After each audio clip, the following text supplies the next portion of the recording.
let's go ahead and get started. And it looks like I have sound this time. So that's a bonus.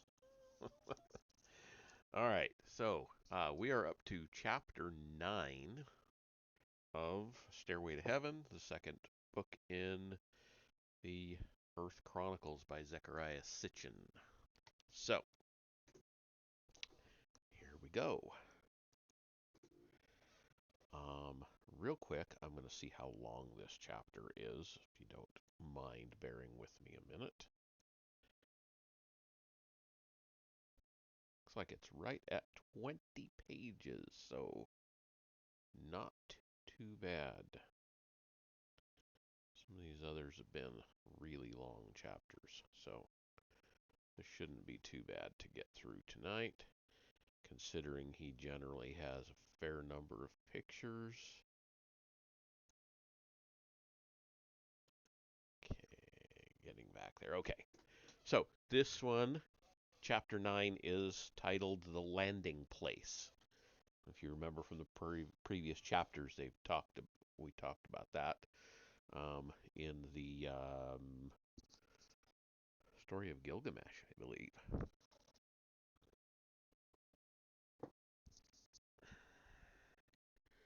Okay, the greatest Roman temple ruins lie not in Rome, but in the mountains of Lebanon. They encompass a grand temple to Jupiter, the grandest built anywhere in antiquity to honor any one god. Many Roman rulers, over a period of some 4 centuries, toiled to glorify this remote and alien place and erect its monumental structures.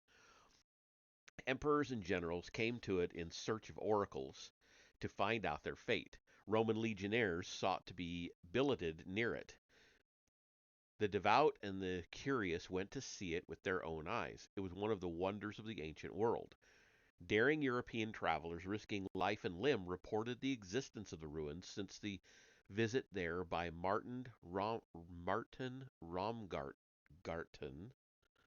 in January 1508.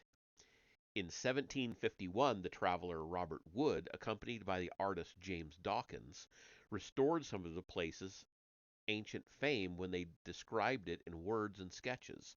Quote, when we compare the ruins with those of many cities we visited in Italy, Greece, Egypt, and other parts of Asia, we cannot help thinking them the remains of the boldest plan we ever saw attempted in architecture. End quote. Bolder in certain aspects than even the great pyramids of Egypt. The view upon which Wood and his companion had come was a panorama in which the mountain top, the temples, and the skies blended into one. Figure 90, which I assume will be coming up soon. Yep, in the next page. So let's go ahead and show that. So there is, I'm assuming, an artist's depiction of what they saw.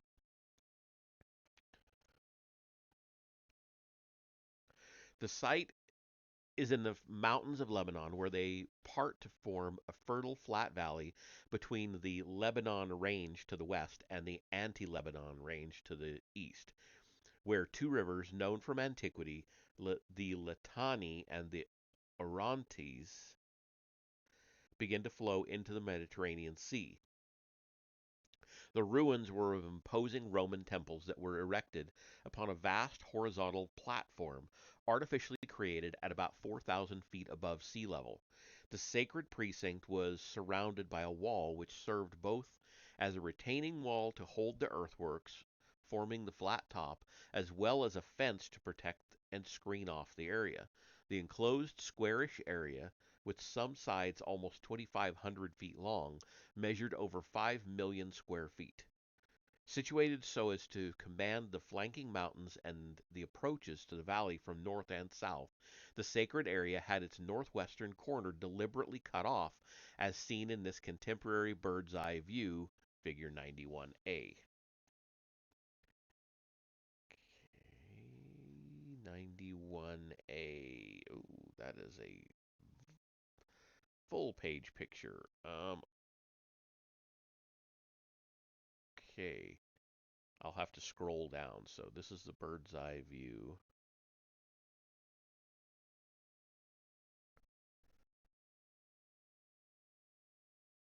You can still see some of the columns standing there.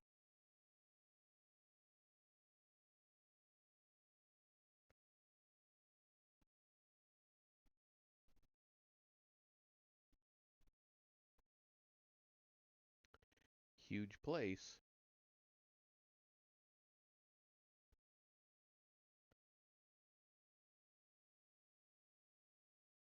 Back to where I was. 91. Okay.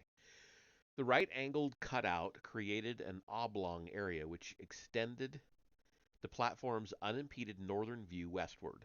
It was at that specially conceived corner that the vastest ever temple to Jupiter stood high, with some of the tallest, 65 feet, and largest, 7.5 feet in diameter, columns known in antiquity.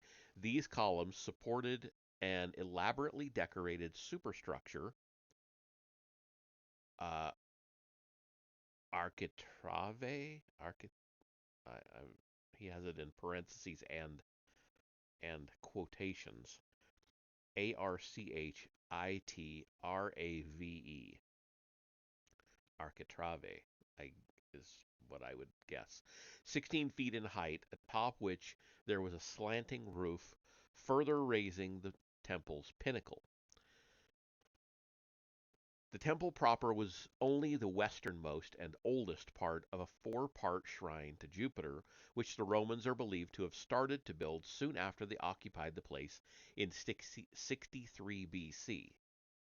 Arranged along a slightly slanted east-west axis, figure 91b, where first a monumental gateway, A, it comprised a grand staircase and a raised portico supported by 12 columns in which there were 12 niches or niches to hold the 12 Olympian gods.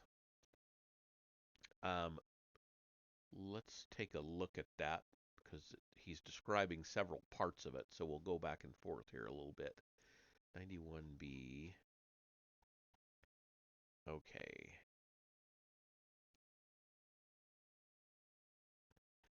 So this is 91b, and he's describing A. Okay. So this is A here at the center, north being this way.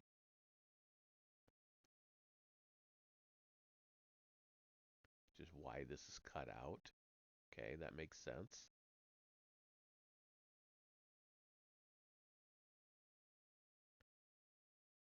Okay.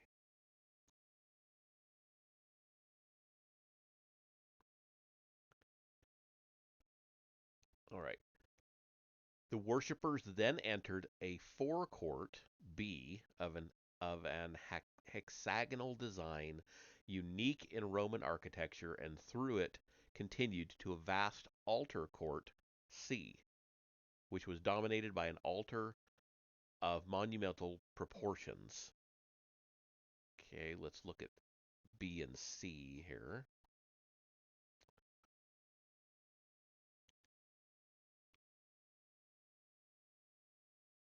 Okay, so we started at A, then passing through B into C. Okay, got it.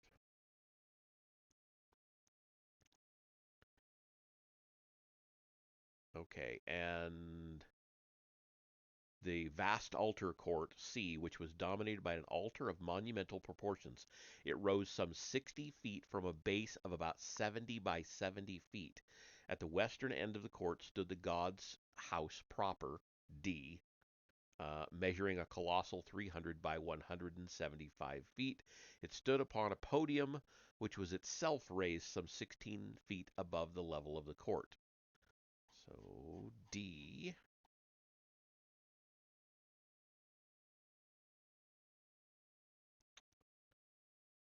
I don't see a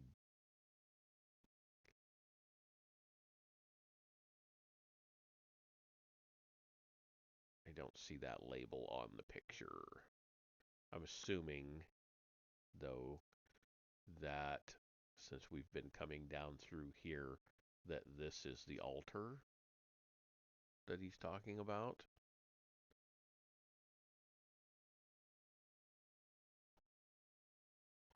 Okay. Let's see. So it rose 16 feet above the level of the court, a total of 42 feet above the level of the base platform. It was from that extra height that the tall columns, the architrave, I guess, and the roof made together a real ancient skyscraper. From its monumental gateway staircase to its final western wall, the shrine extended for more than 1,000 feet in length.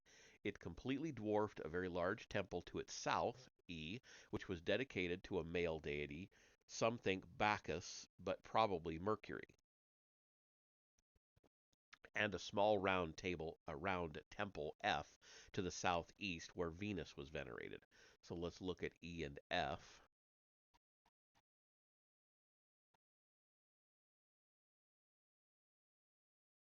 E and F. Well, I see F.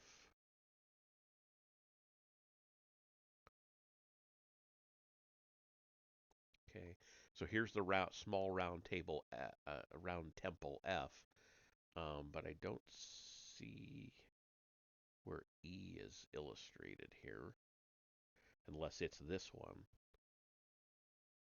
because this says that's G. There's H.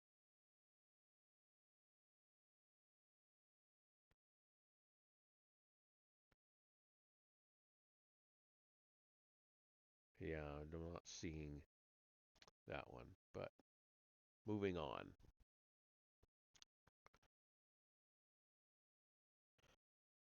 A German archaeological team that explored the site and studied its history on orders of Kaiser Wilhelm II soon after he had visited the place in 1897 was able to reconstruct the layout of the sacred precinct and prepared an artist's rendering of what the ancient complex of temples, stairways, porticos, gateways, columns, courtyards, and altars probably looked like in Roman times. Figure 92. Okay, so we will go ahead and jump to that one. So this is what they think it looked like.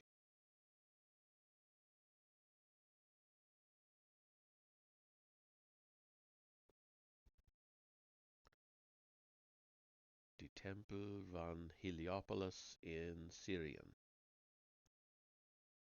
Okay.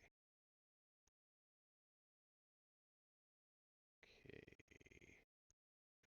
A comparison with the renowned Acropolis of Athens will give one a good idea of the scale of this Lebanese platform and its temples. The Athens complex, figure 93, is situated upon a stepped ship-like terrace less than 1,000 feet at its longest and about 400 feet at its widest.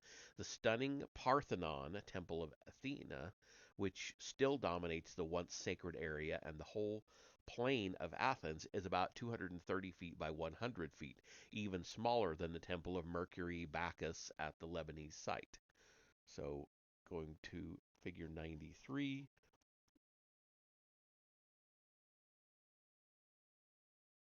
So here is figure 93 that he was just talking about before he talked about the Parthenon. Or was he talking about the Parthenon? Anyway, um, did I misunderstand that?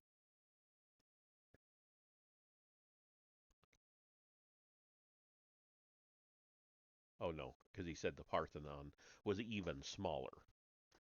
Because the other one was the, the Athens complex was 1,000 by 400, and the Parthenon was 230 by 100. Okay, I'm on the right page now.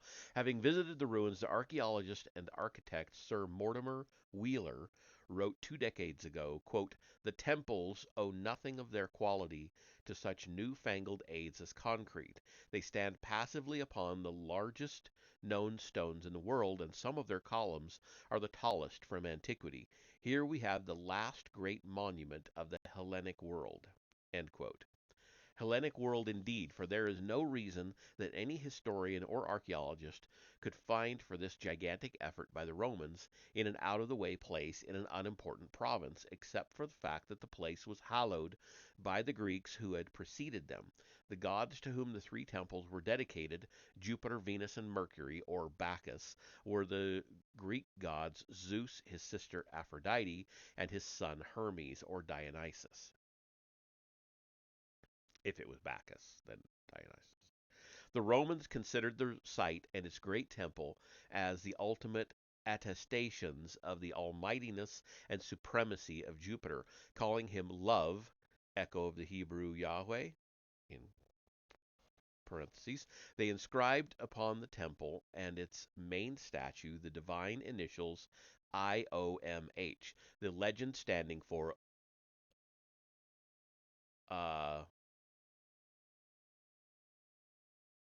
Iove Optimus Maximus Heliopolitanus, the optimal and maximal Jupiter, the Heliopolitan. The later title of Jupiter stemmed from the fact that though the great temple was dedicated to the supreme god, the place itself was considered to have been a resting place of Helios, the sun god, who could traverse the skies in his swift chariot.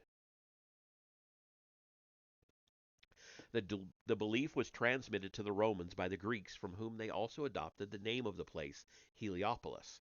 Now the Greeks had come to some how the Greeks had come to so name the place, no one knows for sure. Some suggest that it was so named by Alexander the Great.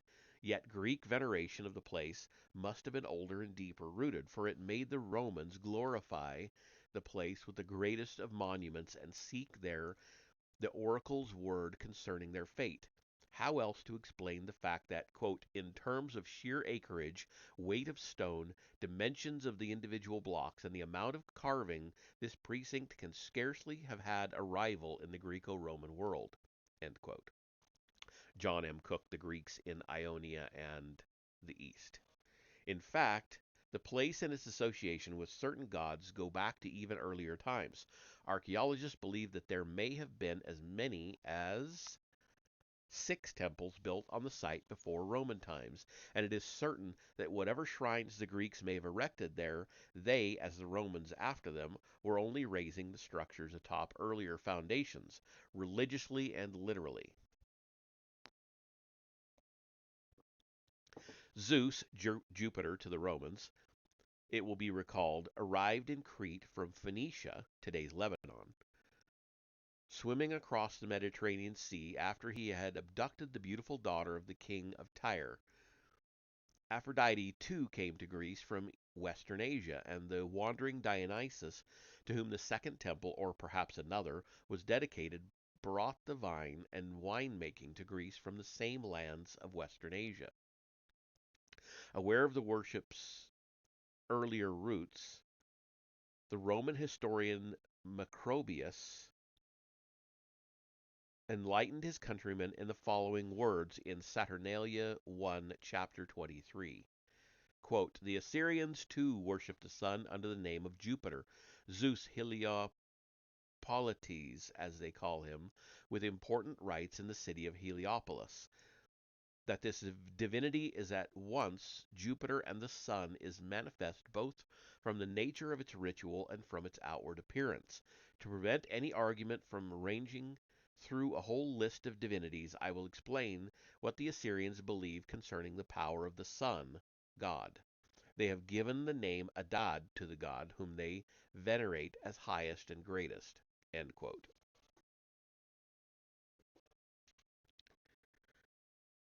The hold the place had over the beliefs and imagination of people throughout the millennia also manifested itself in the history of the place following its Roman veneration. When Macrobius wrote the above, circa AD 400, Rome was already Christian and the site was already a target of zealous destruction.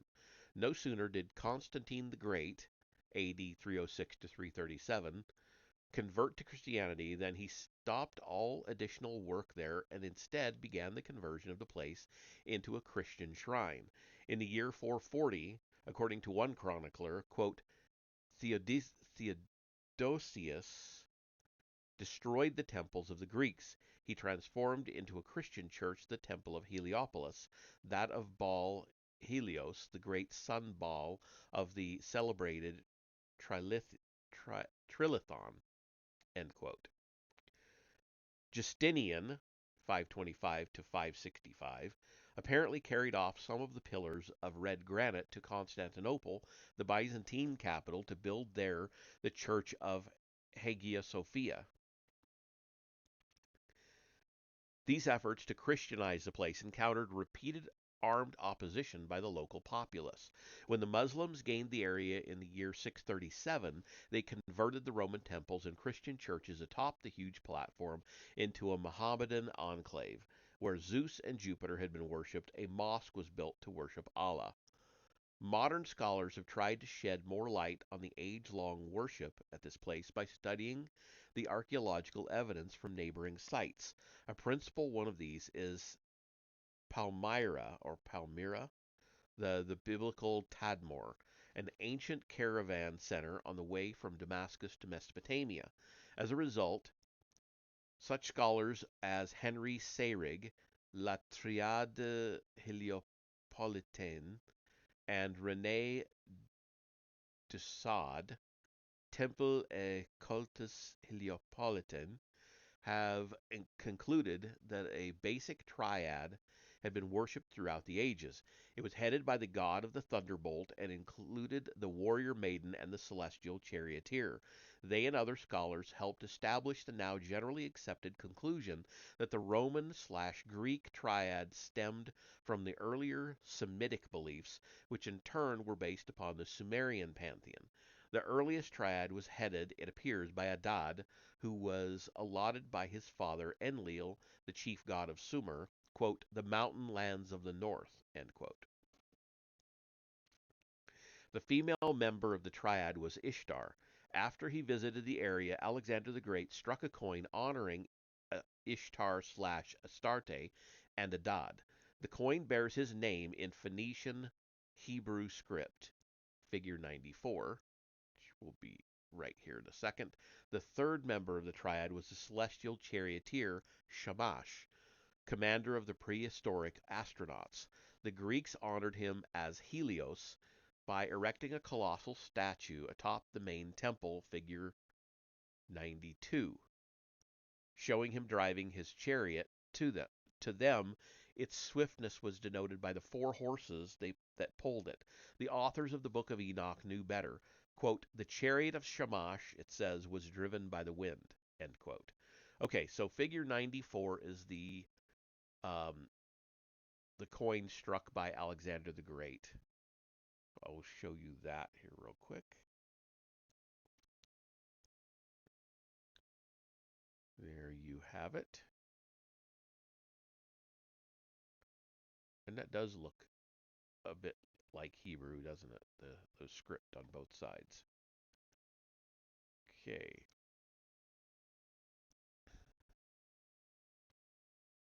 Oh, and figure 92 is going backwards, so we're not going to do that. Okay. Examining the Roman and Greek traditions and beliefs, we have arrived back at Sumer. We have circled back to Gilgamesh and his search for immortality in the cedar forest at the crossroads of Ishtar. Though in the territory of Adad, he was told the place was also within the jurisdiction of Shamash. And so we have the original triad, Adad, Ishtar, Shamash. Have we come upon the landing place?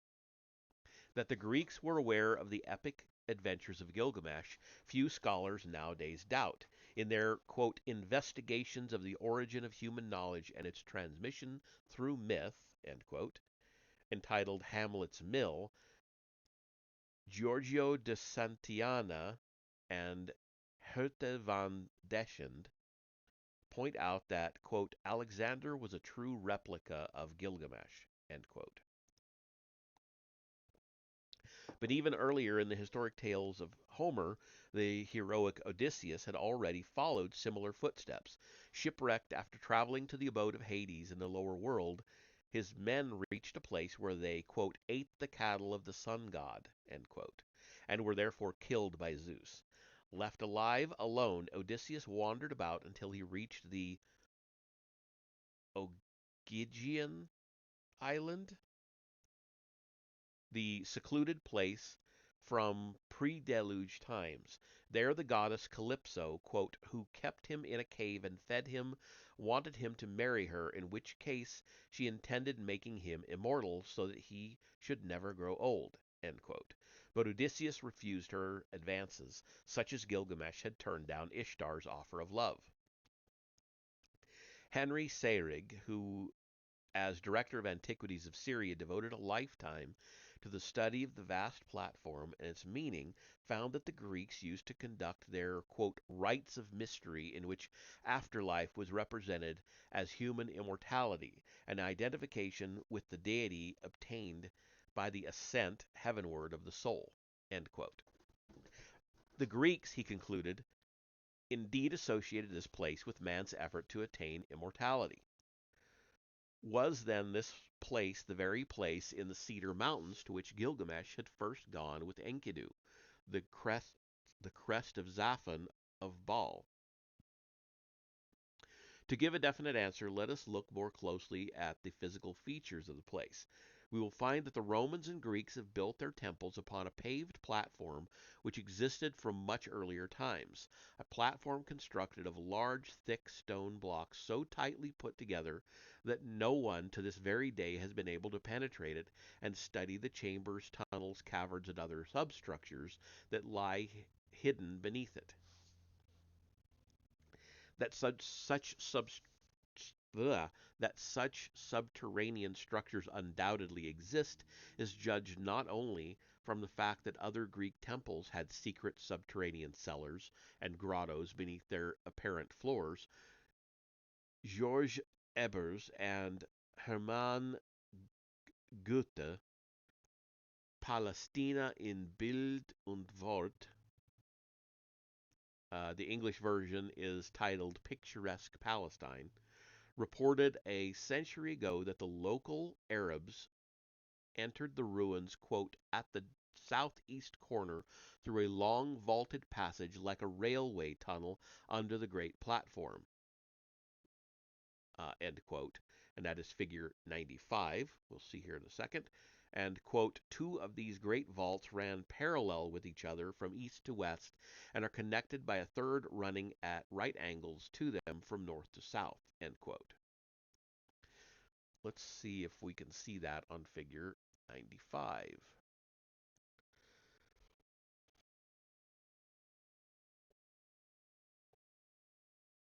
Well, that's not what we're going to see on 95. Okay, so going back to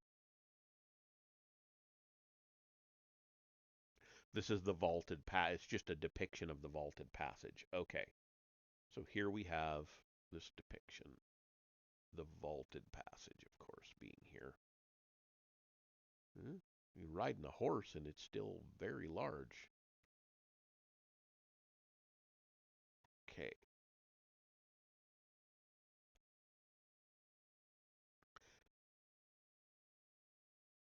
As soon as they entered the tunnel, they were caught in total darkness, broken here and there by eerie green lights from puzzling, quote unquote, laced windows.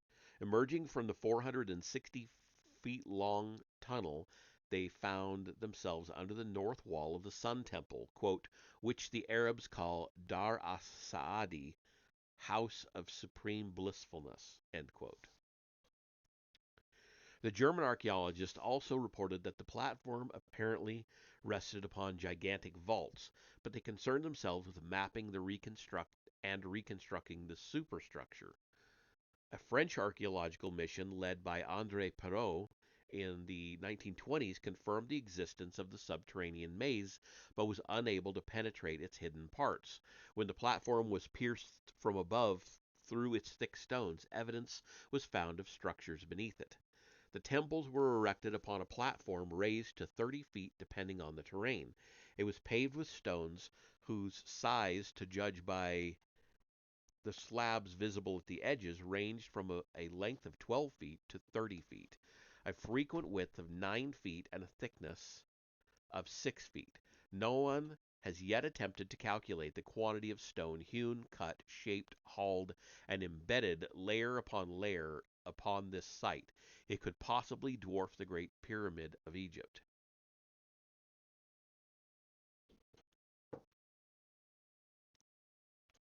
Whoever laid this platform originally paid particular attention to the rectangular northwestern corner, the location of the temple of Jupiter Zeus.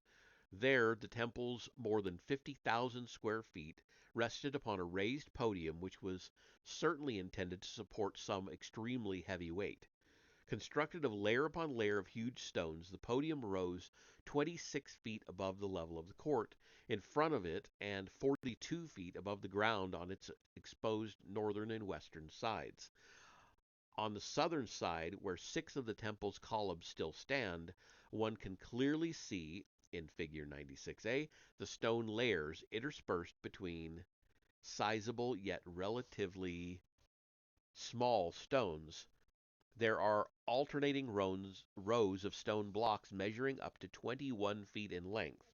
One can also see in the bottom left the lower layers of the podium protruding as a terrace below the raised temple. There the stones are even more gigantic. So 96A. Okay.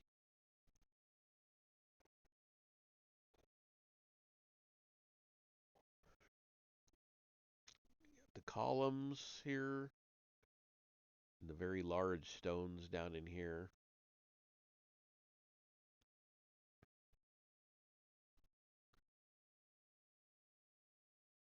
I think I've seen photos of that. Okay.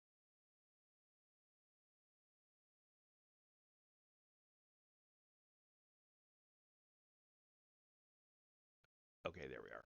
More massive by far were the stone blocks in the western side of the podium, as shown in the schematic drawing of the northwestern corner prepared by the German archaeological team, figure 96b. The protruding base and top layers of the podium were constructed of cyclopean stone blocks, some of which measured over 31 feet in length, about 13 feet in height, and are 12 feet thick. Each such slab represents thus about 5,000 cubic feet of stone and weighs more than 500 tons. 96B here, real quick.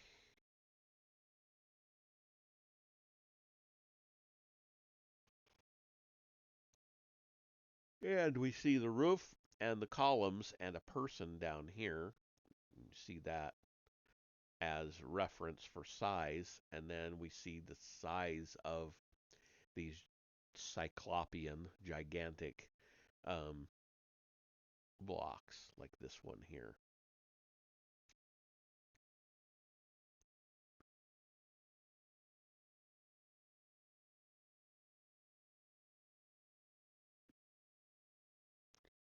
Okay. Large as these stones are, the largest ones in the Great Pyramid of Egypt weigh 200 tons. They were not the largest slabs of granite employed by the ancient master builder in creating the podium. The central layer, situated some 20 feet above the base of the podium, was incredibly made up of even larger stones. Modern surveyors have spoken of them as giant, colossal, and huge. Ancient historians named them the trilithon, the marvel of the three stones, for there exposed to view in the western side of the podium lie side by side 3 stone blocks, the likes of which cannot be seen anywhere else in the world. Precisely shaped and perfectly fitted, each of the 3 stones, in figure 97, measures over 60 feet in length with sides of 14 and 12 feet. Each slab thus represents more than 10,000 cubic feet of granite and weighs well over 1,000 tons. Figure 97. And there's our Trilithon. Okay. And I'm sure you've probably seen this in photographs at some point. A person down here for reference. That's how huge those are.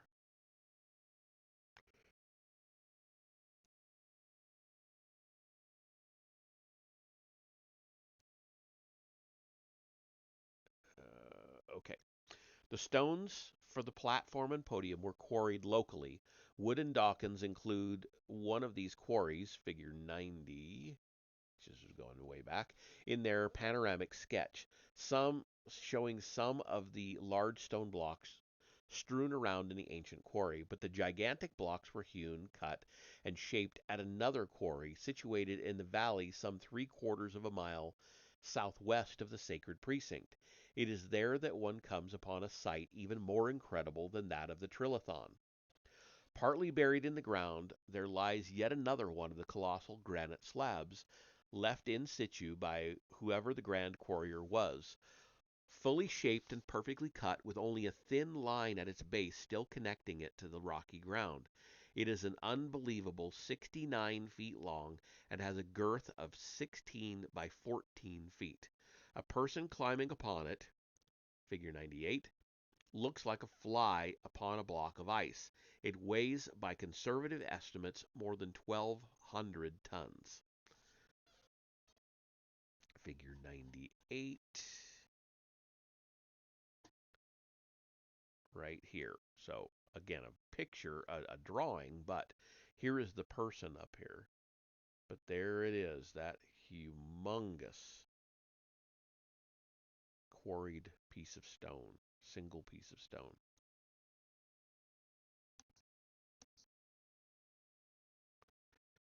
1,200 tons. Most scholars believe that it was intended to be hauled as its three sisters were up to the sacred precinct and perhaps be used to extend the terrace part of the podium on the northern side. Ebers and Goethe record a theory that in the row beneath the trilithon there are not two smaller slabs, but a single stone akin to the one found at the quarry, measuring more than 67 feet in length, but either damaged or otherwise chiseled to give the appearance of two side-by-side stones.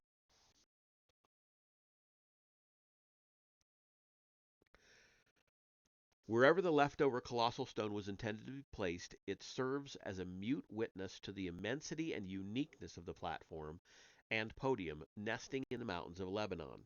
The mind boggling fact is that even nowadays there exists no crane, vehicle, or mechanism that can lift such a weight of 1,000 to 1,200 tons.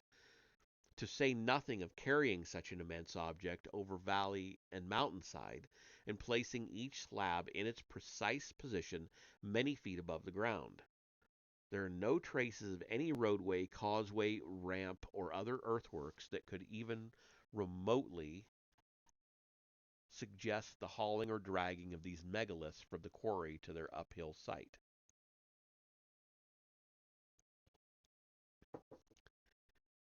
Yet in remote days, someone somehow had achieved the feat.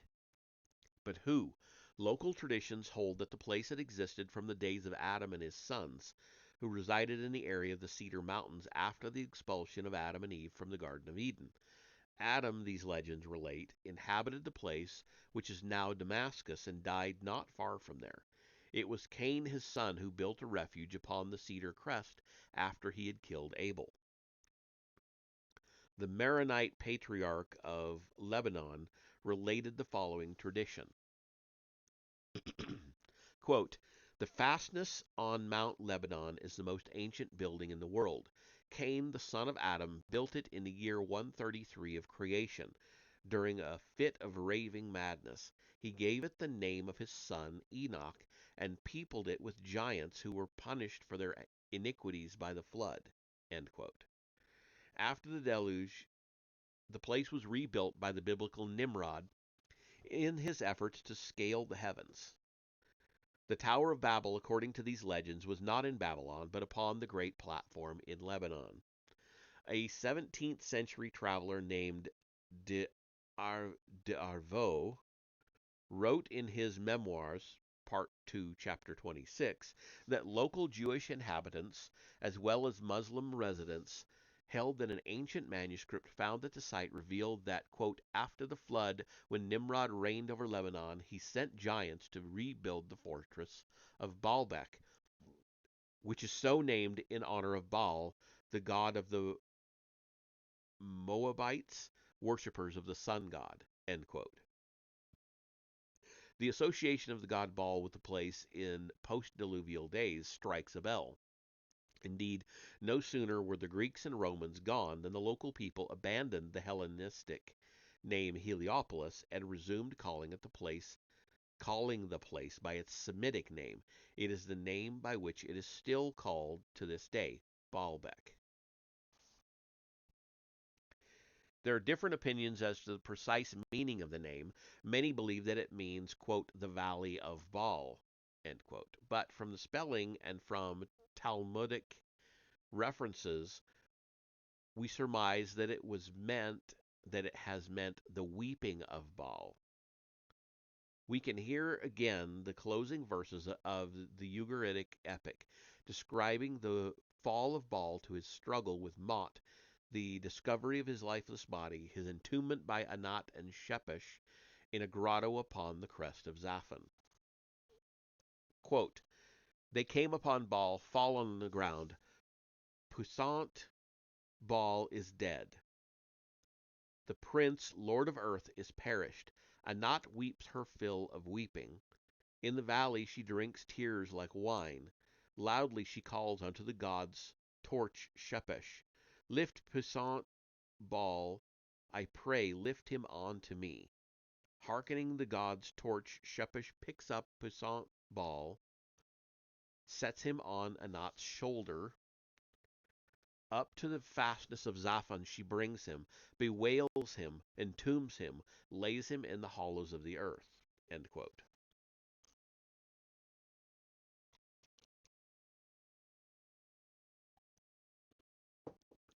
All these local legends which as all legends contain a kernel of age-old recollections of actual events, agree that the place is of extreme antiquity. They ascribe its building to giants and connect its construction with the events of the deluge. They connect it with Baal, its function being that of a Tower of Babel, a place from which to quote unquote scale the heavens.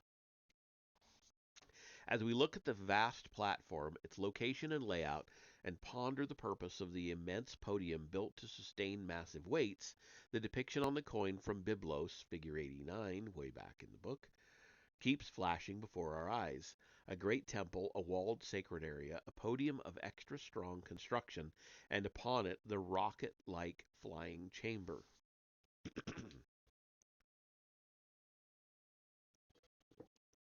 The words and descriptions of the hidden place in the Epic of Gilgamesh also keep echoing in our ears. The insurmountable wall, the gate which stuns whoever touches it, the tunnel to the, quote, enclosure from which words of command are issued, end quote, and the, quote, secret abode of the Anunnaki, end quote, the monstrous guardian of his, with his, quote unquote, radiant beam. And there is no doubt left in our mind that in Baalbek we have found Baal's crest of Zaphon, the target of the first journey of Gilgamesh.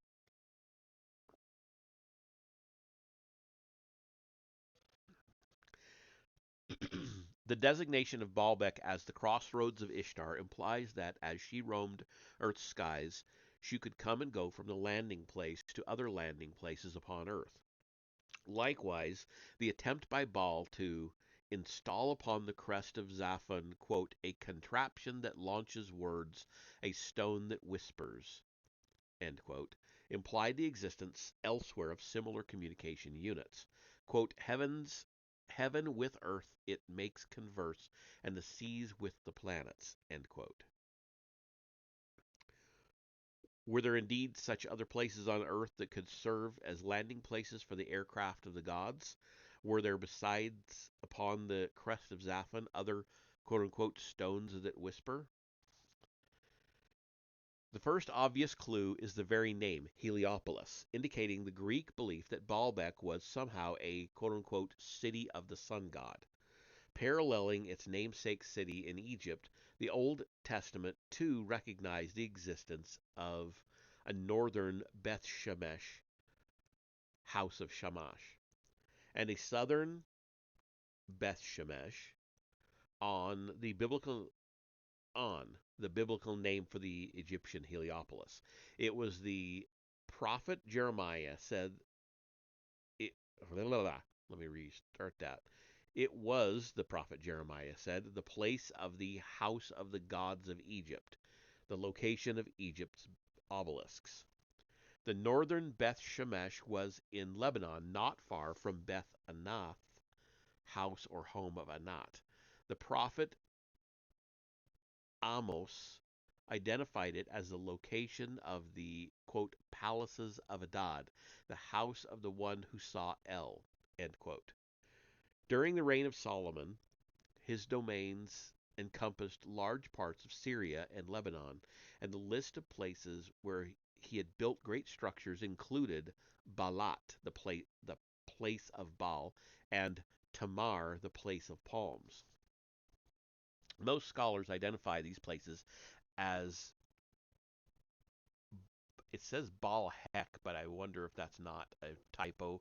It's supposed to be Baalbek, and Palmyra. See map figure 78, which is way back in the book. We're not going to go back to that. Greek and Roman historians. Oh, 78. That was the one that wasn't mentioned. It was the map of the Middle East and the eastern part of the Mediterranean. That's right. So we saw that. Greek and Roman historians made many references to the links that connected the two Heliopolises, explaining the Egyptian pantheon of 12 gods to his countrymen. The Greek historian Herodotus also wrote of an, quote, immortal whom the Egyptians venerated as Hercules, end quote. He traced the origins of the worship of this immortal to Phoenicia, quote, hearing that there was a temple of Hercules at that place, very highly venerated, end quote. In the temple he saw two pillars, quote, one was of pure gold, the other was of emerald, shining with great brilliance at night, end quote. Such sacred sun pillars, or stones of the gods, were actually depicted on Phoenician coins following the area's conquest by Alexander, figure 99. Herodotus provides us with the additional information that of the two connected stones, one was made of the metal which is the best conductor of electricity, gold, and the other of a precious stone, emerald, as is now used for laser communications, giving off an eerie radiance as it emits a high-powered beam. Was it not like the contraption set up by Baal, which the Canaanite text described as stones of splendor? The Roman historian Macrobius, writing explicitly about the connection between the Phoenician Heliopolis, Baalbek, and its Egyptian counterpart, also mentions a sacred stone. According to him, an object venerating the sun god Zeus, Heliopolitus, was carried by Egyptian priests from the Egyptian Heliopolis to Heliopolis, Baalbek, in the north. The object, he added, quote, is now worshipped with Assyrian rather than Egyptian rites, end quote. Other Roman historians also stressed that the sacred stones worshipped by the Assyrians and the Egyptians were of a conical shape. Quintus Curtius recorded that such an object was located at the temple of Amun at the oasis of Siwa. Quote, the thing which is worshipped there as a god, Quintus Curtius wrote, has not the shape that artificers have usually applied to the gods. Rather, its appearance is most like an umbilicus, and it is made of an emerald and gems cemented together, end quote. The information regarding the conical object worshipped at Siwa was quoted by F. L. Griffith in connection with the announcement in the Journal of Egyptian Archaeology in 1916 of the discovery of a conical omphalos at the Nubian pyramid city, quote unquote, of Napata. This, quote, unique Meroitic, Mer- Meroitic monument, end quote, figure 100, was found by George A. Reisner of Harvard University at the inner sanctum of the Temple of Amun there, the southernmost temple of this god of Egypt. Okay, so there's a couple of pictures that we did not check out. So one of Alexander's coins, figure 99, and then the one he just mentioned, figure 100, the Meroitic monument. So let's find those. Okay, here we go.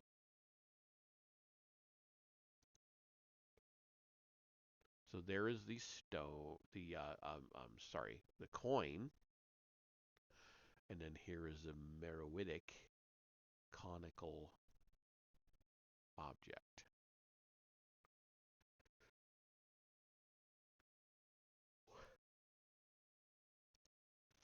Okay.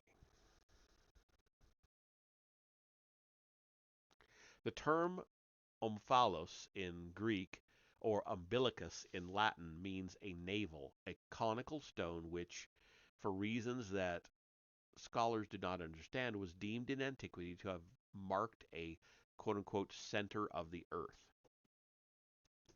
The Temple of Amun at the Oasis of Siwa, it will be recalled, was the location of the oracle which Alexander rushed to consult on his arrival in Egypt. We have the testimony of both Callisthenes, Alexander's historian, and the Roman Quintus Curtius, that an omphalos made of precious stones was the very object venerated at that oracle site. The Nubian temple of Amun, where Reisner discovered the omphalos stone, was at Napata, an ancient capital of the domains of Nubian queens, and we recall the baffling visit of Alexander to Queen Candace in his continuing quest for immortality. Was it mere coincidence that in his search for the secrets of longevity, the Persian king Cambyses, as Herodotus has reported, sent his men to Nubia to the temple where the quote unquote table of the sun was enshrined? Early in the first millennium BC, a Nubian queen, the Queen of Sheba, made a long journey to King Solomon in Jerusalem. The legends current at Baalbek relate that he embellished the site in Lebanon in her honor. Did she then undertake the long and hazardous voyage merely to enjoy the wisdom of Solomon, or was her real purpose to consult the oracle at Baalbek, the biblical quote unquote house of Shemesh?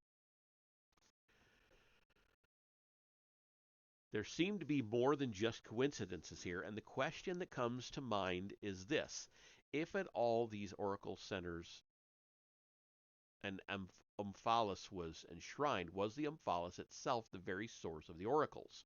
The construction or reconstruction upon the crest of Zaphon of a launching silo and a landing platform for Baal was not the cause of his fatal battle with Mot.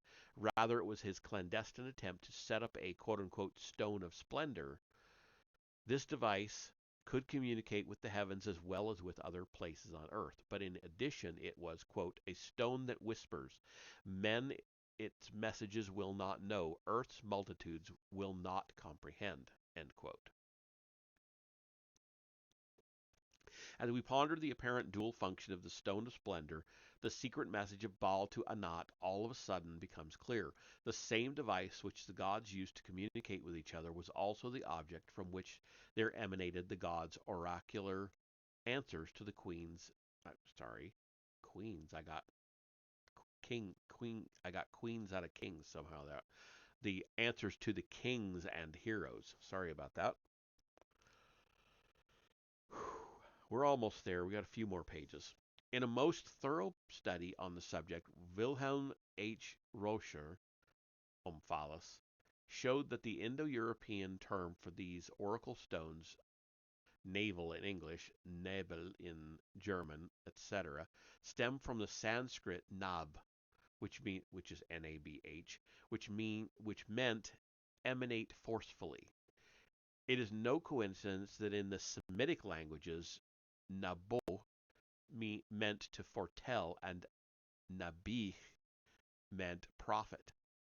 All these identical meanings undoubtedly harken back to the Sumerian, in which Nab Nabaur, that's N-A period B-A, and then there's, for some reason, he has the R in parentheses, meant, quote, bright, shiny stone that solves, end quote.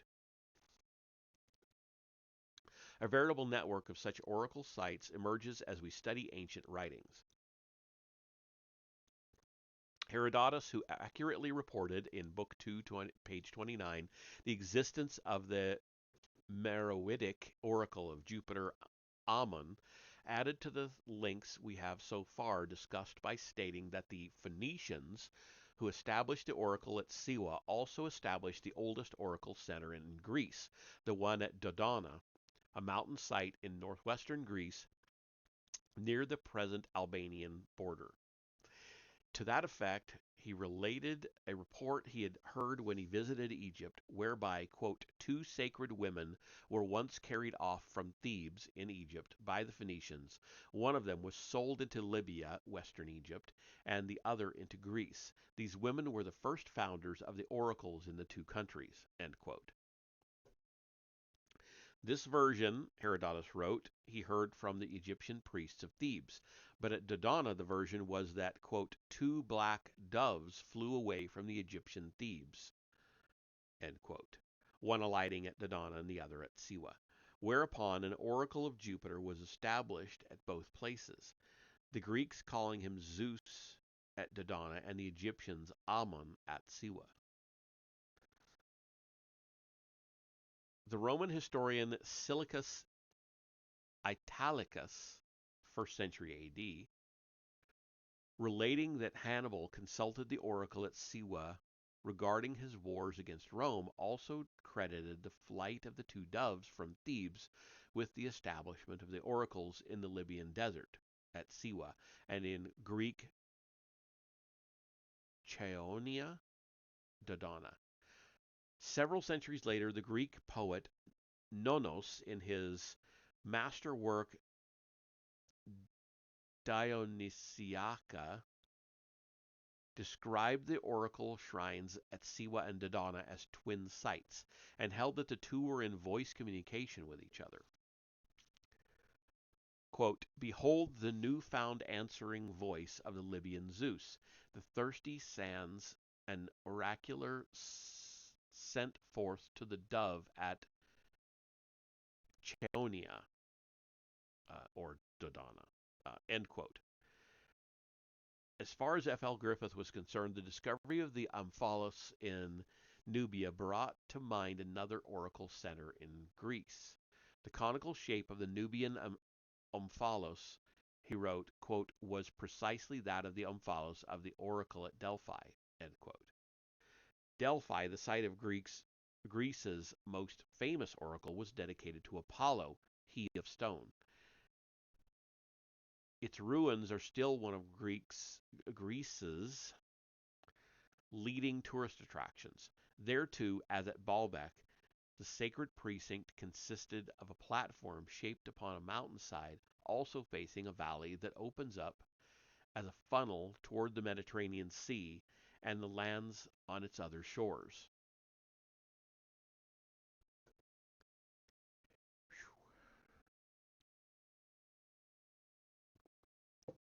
Many records establish that an Omphalos stone was Delphi's holiest object. It was set into a special base in the inner sanctum of the Temple of Apollo. Some say next to a golden statue of the god, and some say it was enshrined all by itself. In a subterranean chamber hidden from view by the oracle seekers, the oracle priestess, in trance-like oblivion, answered the questions of kings and heroes by uttering enigmatic answers given by the god but emanating from the Omphalos. The original sacred omphalos had mysteriously disappeared, perhaps during the several sacred wars or foreign invasions which affected the place. But a stone replica thereof, erected perhaps in Roman times outside the temple, was discovered in archaeological excavations and is now on display in the Delphi Museum, figure 101, which is right here. So this is the stone replica.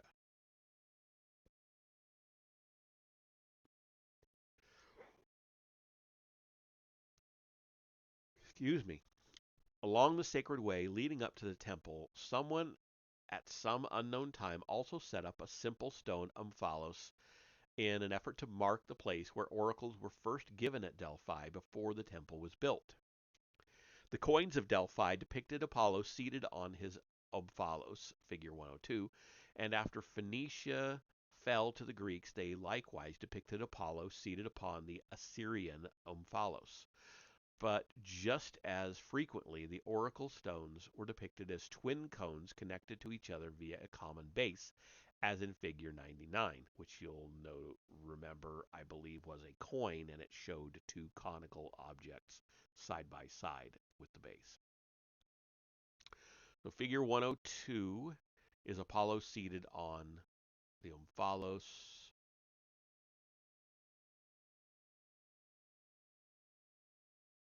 Okay, there's a whole lot going on here.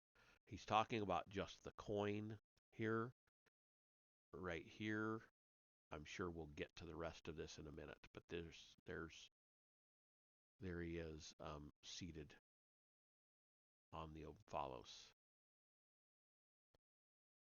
Apollo was. How was Delphi chosen as a sacred oracle place, and how did the omphalos stone come to be there? The traditions say that when Zeus wanted to find the center of the earth, he released eagles from two opposite ends of the world. Flying toward each other, they met at Delphi, whereupon the place was marked by erecting there a navel stone, an omphalos. According to a navel, Navel, an omphalos, according to the Greek historian Strabo, images of two such eagles were perched on top of the omphalos at Delphi. Depictions of the omphalos have been found in Greek art showing the two birds atop or at the sides, figure 102, of the canonical, I'm getting tired, of the conical object. So back to page 102, or I'm sorry, figure 102. Here are the two eagles on either side of the conical omphalos. Some scholars see in the birds not eagles but carrier pigeons, which, being able to find their way back to a certain place, might have symbolized the measuring of distances from one center of Earth to another. According to Greek legends, Zeus found refuge at Delphi during his aerial battles with Typhon, resting on the platform-like area upon which the temple to Apollo was eventually built. The shrine to Ammon at Siwa contained not only subterranean corridors, mysterious tunnels, and secret passages inside the temple's thick walls, but also a restricted area of some 180 by 170 feet, surrounded by a massive wall. In its midst, there arose a solid stone platform. We find the same structural components, including a raised platform, in all the sites associated with the quote unquote stones that whisper. Is one to conclude then that as the far larger Baalbek was, they too were both a landing place and a communications center? Not surprisingly, we find the twin sacred stones accompanied by the two eagles also depicted in Egyptian sacred writings, figure 103. The many centuries before the Greeks, and many centuries before the Greeks even began to enshrine their oracle centers, an Egyptian pharaoh depicted an omphalos with the two perched birds in his pyramids. He was Seti I, who lived in the 14th century BC, and it was in his depiction of the domain of Seker, the hidden god, that we have seen the oldest omphalos to date. in figure 19, way back at the beginning of the book. So 103. This was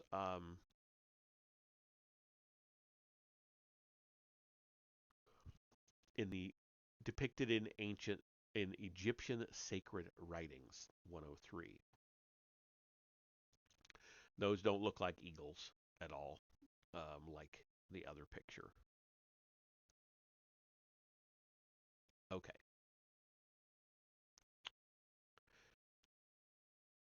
It was the communications means whereby messages or words, quote, were spoken to Seker every day, end quote. In Baalbek, we have found the target of the first journey of Gilgamesh.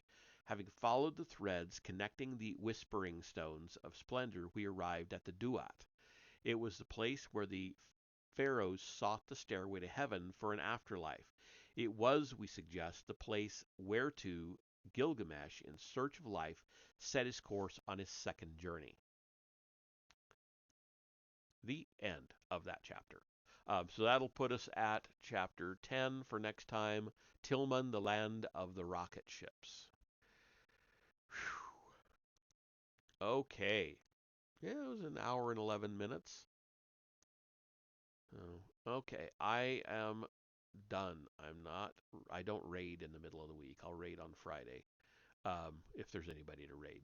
So I will see you all hopefully tomorrow night for a Star Wars reading. Otherwise, I think I'm going to change the day I do that. Saturday mornings might actually work fairly well. So I might switch to that. But I'll still try to read during the week. Anyway, have a good night. We'll see you in the next one.